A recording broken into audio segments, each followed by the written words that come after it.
Hello, everyone. Welcome back to another great lesson here with us at English Pod. My name is Marco. And I'm Erica. And today we're going to be in one of my favorite sporting events, which is F1, of course. F1 racing. Yeah. All right. So, we're going to be talking about racing, specifically F1, which is a very popular sport all over the world. Yeah, I think maybe it's like number 2 in popularity after soccer. Yeah, I think so. I have no numbers to back that up, though.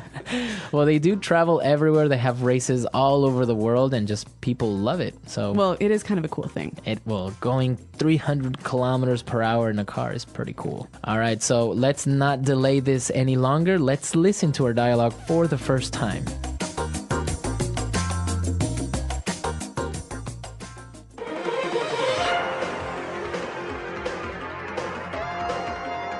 Welcome back, racing fans. My name is Rick Fields, and as always, I'm joined by my partner in crime, Bob Copeland.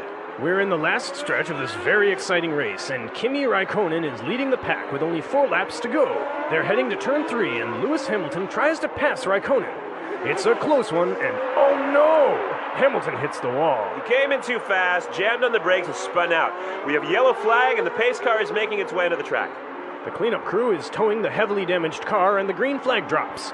Raikkonen is still in the lead with only 2 laps to go. Smoke is coming out of his car! He seems to be having engine trouble. He makes his way under the pit, and Fernando Alonso takes the lead! How unlucky for Raikkonen, and this race is over, ladies and gentlemen. Alonso takes the checkered flag.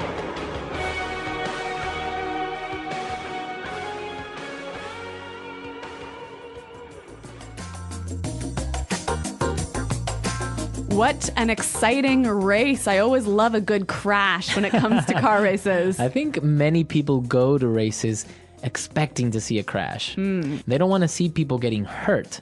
No, but a little bit of... Like the emotion of just car crashes and stuff. Yeah, a little explosion here and there. All right. So now we saw some really exciting language related to racing. So why don't we look at that now in language takeaway? Language takeaway. All right, so we were talking about that crash, and I think what led to the crash was the driver jammed on the brakes. Right. He jammed on the brakes. To jam on the brakes. Okay. Now, if I jam on the brakes... You push the brakes really, really hard and really quickly and really suddenly. Right, so you jam on the brakes and you stop very quickly. So Lewis Hamilton jammed on the brakes and consequently spun out. To spin out. Okay, in the present, it would be spin out. Spin out. Okay, so imagine yourselves driving your car on a very wet road. And then you jam on the brakes. Right. So then the car, you kind of lose control of the car and it starts to spin. It goes in circles. That would be to spin out. This has actually happened to me more than once. Really? Yeah. Were you okay? Yeah, I was fine. Okay. So the car spun out. Now, in racing, you always see this really cool car come out and be ahead of everyone when there's an accident. Right. That's called the pace car. The pace car. Pace car. Now, why is it called the pace car? Because it sets the pace. Okay, the pace or the speed. So pace means speed. So this car comes out and no other car can pass it. Everyone must go at the same speed. Right, the pace car. Pace car.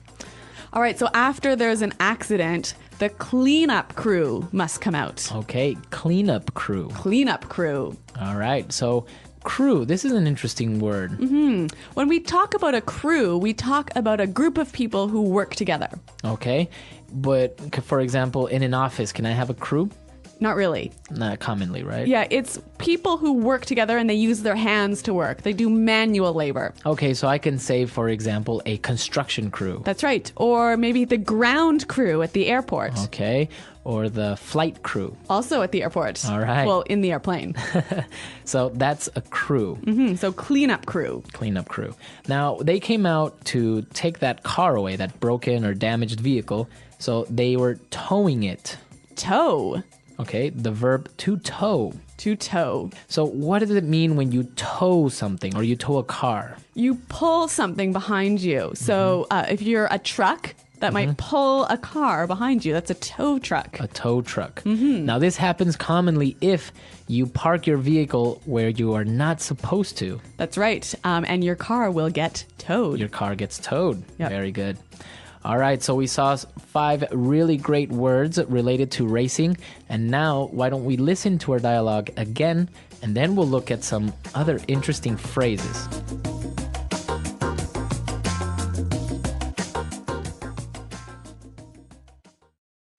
Welcome back, race fans. My name is Rick Fields, and as always, I'm joined by my partner in crime, Bob Copeland. We're in the last stretch of this very exciting race, and Kimi Raikkonen is leading the pack with only 4 laps to go. They are heading to turn 3, and Lewis Hamilton tries to pass Raikkonen. It's a close one, and oh no, Hamilton hits the wall.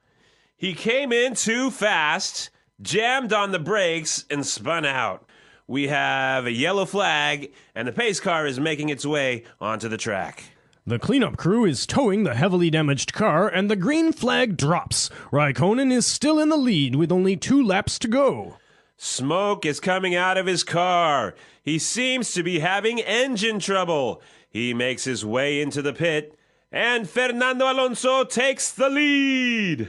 How unlucky for Raikkonen. And this race is over, ladies and gentlemen. Alonso takes the checkered flag. Okay, so now we're back, and I think it's time for us to take a look at some phrases in Fluency Builder. Fluency Builder. Well, even though we're talking about F1 racing, a lot of the language can be used in many different situations. So let's look at some of those phrases now. When Rick Fields introduced his co-host, he said, "My partner in crime." Partner in crime. Partner in crime. Now, it's not that they're actually committing a crime. Right? No, they're not actually bank robbers. But it's a very common and friendly way of saying my good friend or The person I do everything with. right, my coworker, for example, right? But a coworker who's a really, really good friend, who you spend a lot of time with. Okay, so that's your partner in crime. It's just a metaphor, right? So partner in crime. Now, what about the next phrase? The last stretch. The last stretch. Last stretch. Okay, before we explain this word, let's listen to some examples and then we'll come back and talk about it. Example 1. We are finally in the last stretch of a very long week. I can't wait to go home. Example 2. He's in the last stretch of his college years, and soon he'll graduate. Okay, so I understand that to mean like the final length of time. Right, the last or final moments before an ending. All right, so the last stretch. The last stretch. Now, when you're on the last stretch, you just have a few minutes to go. To go. Yeah, to go.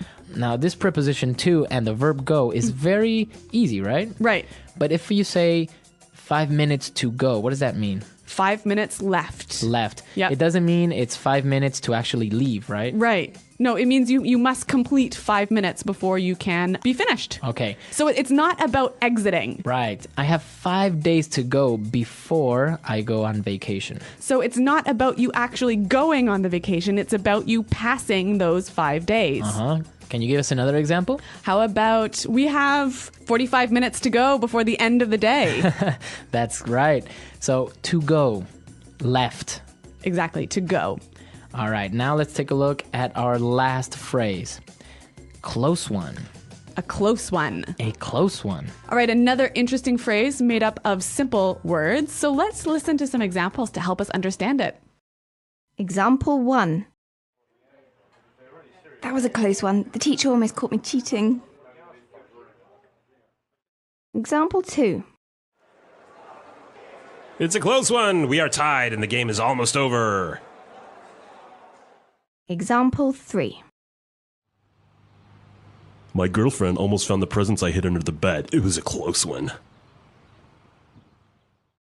Okay, so a close one, it means... A situation that is almost dangerous, but wasn't. But wasn't. Yeah. Exactly. That was a close one. Mm-hmm. Okay. So very good phrases. I think we can take a lot from this and apply it outside of F1, right? Yeah. All right, so let's listen to the dialogue for the last time, and then we'll come back and talk about this great sport.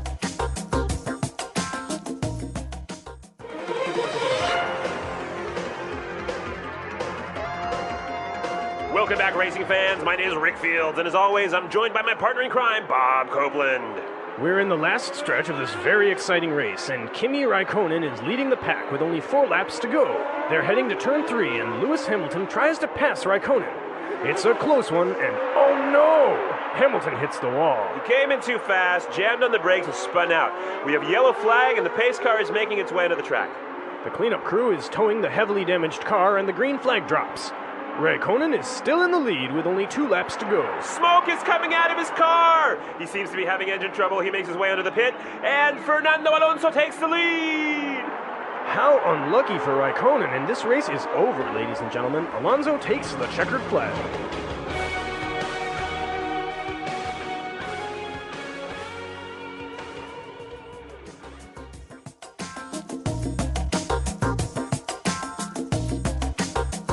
All right, so F1 racing, Erica, do you like it? Do you watch it?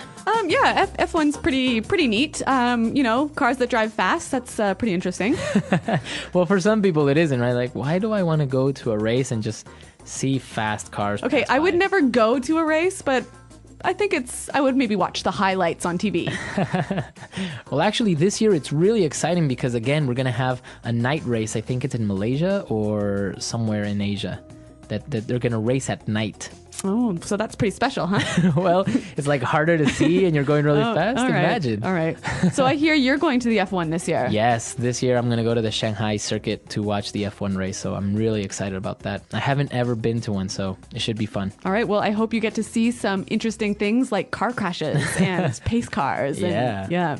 What about you guys, our listeners? Are you fans of F1? Have you ever been to an F1 race? Exactly. Send us your questions and comments and also your stories. I think we have listeners from all over the world. We have a lot of listeners in Brazil, and I know that there is a Grand Prix there. So tell us, how did it go? Do you like it? You can visit us at englishpod.com, where Marco and I are around to answer your questions. All right. Any Canadian race car drivers? Yeah, there was one recently. Something.